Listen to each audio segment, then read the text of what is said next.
All right, question 1 of this chapter 18 homework worksheet says you've got some specific steroid that has a lambda max or wavelength max of 245 nanometers and molar absorptivity of 11,500 liters per mole centimeter. All right, so right away it tells you got lambda max. So what they did is they had some substance and they wanted to see at which point it had its best absorption. So they plotted this absorption versus absorbance versus some kind of wavelength. And they essentially shone light through the sample at various different wavelengths, and they found that it absorbed the most light at 245 nanometers. So right at the top here, so this would have been 245 down here. And this is what you want to do every time you're utilizing Beer's law and going to make some kind of absorbance curve. All right, so they found out that it had a lambda max at 245.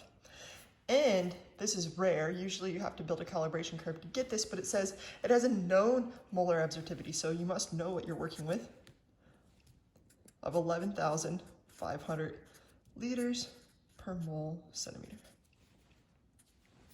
It asks for the concentration in a compound whose absorbance at 245, so they ran the absorbance at the max wavelength, is 0.055 with a sample path length of 1 centimeter. In other words, they took it and put it in a cuvette that happened to have a width of 1.00 centimeter. That makes it easy because Beer's law is that absorbance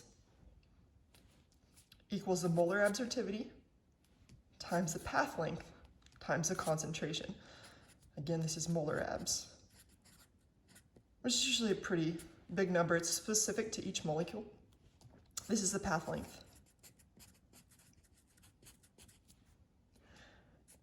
And this is the concentration. All right, and this over here is the absorbance. So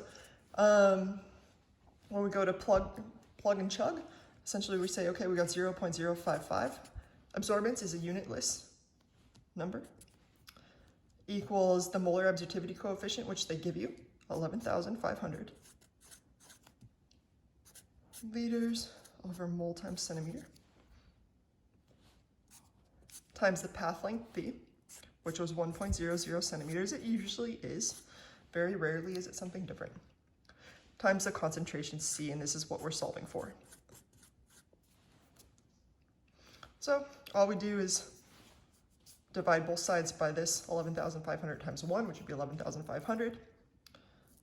And you'll find out that concentration equals